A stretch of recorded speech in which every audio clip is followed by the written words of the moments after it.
Welcome back to my channel, Trash to Teach. Ethical AI Episode 4: The Human Element, Teams and Collaboration. We've built technically sound, mathematically fair AI systems. But here's what I learned the hard way: the best algorithms in the world fail without the right teams behind them. Today we're talking about the human side of ethical AI, and why your team composition matters as much as your code. Because every major AI failure has the same root cause: smart people building in isolation. The companies getting this right? They're building different kinds of teams. The homogeneity problem. Let's start with an uncomfortable truth. The people building AI systems often look remarkably similar. Predominantly male, predominantly white or Asian, predominantly from similar educational and socioeconomic backgrounds. This isn't anyone's fault individually, but it creates blind spots. When everyone on your team has similar experiences, you miss problems that seem obvious to people from different backgrounds. Google Photos labeling Black people as gorillas, automatic soap dispensers that don't work on dark skin, beauty filters that don't understand non-white features. These weren't malicious. They were predictable results of homogeneous teams not thinking about edge cases. But here's the business case. McKinsey found that diverse teams are 35% more likely to outperform their peers. In AI specifically, diverse teams catch 40% more potential biases before deployment. Diversity isn't just nice to have. It's a competitive advantage when building systems that serve diverse populations. Building interdisciplinary teams. So how do you build better teams? Start by expanding beyond technical roles. Ethical. AI requires interdisciplinary collaboration. You need data scientists and engineers, obviously. But you also need ethicists who understand moral frameworks, sociologists who study how systems affect communities, legal experts who navigate compliance, and domain experts who understand the problem you're solving. Let me show you a real example. When IBM was building AI for cancer diagnosis, their team included oncologists, nurses, patient advocates, and hospital administrators, not just computer scientists. Each perspective caught different potential problems. Start with stakeholder mapping. Who will be affected by your AI system? Who has expertise in this domain? Who represents different perspectives and experiences? Then make sure those voices are on your team, not just consulted occasionally.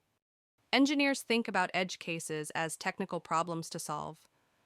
I think about them as real people whose lives might be affected.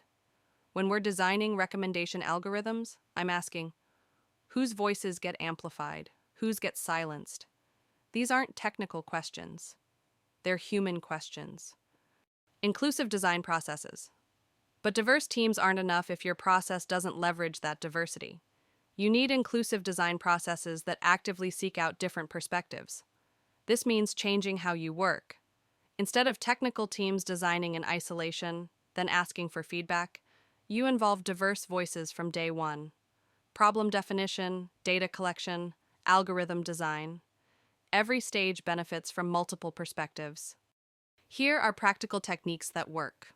Red team exercises where people actively try to break your system.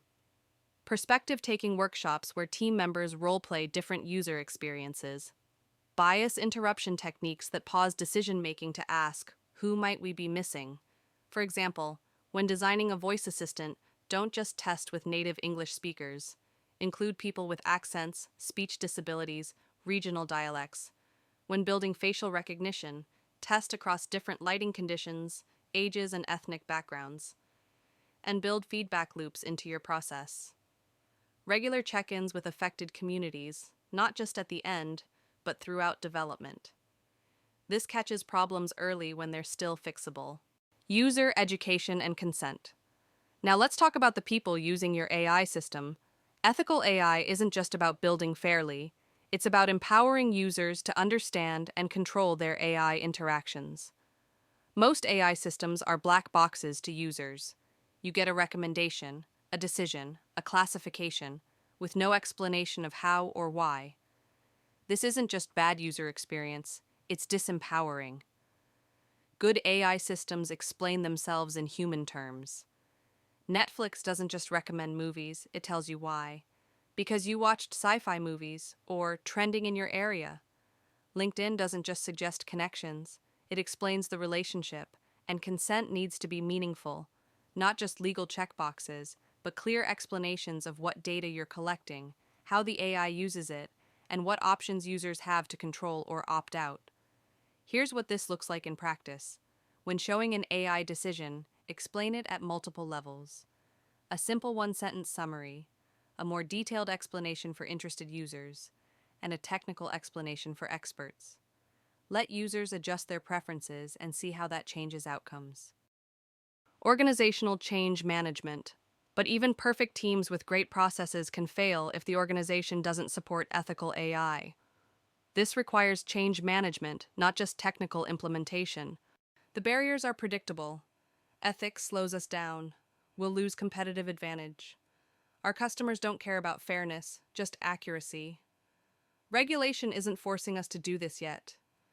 The solution is building a business case. Ethical AI isn't just risk mitigation, it's value creation. Companies with strong AI ethics reputations attract better talent, build customer trust, and avoid regulatory backlash. Start small with pilot projects, show concrete wins, bias detected and fixed, customer trust improved, regulatory risks reduced. Build allies across the organization, make ethics champions, not ethics police, and invest in education. Everyone building or deploying AI needs basic ethics literacy. Not philosophy lectures, but practical skills. How to spot bias, when to escalate concerns, what questions to ask.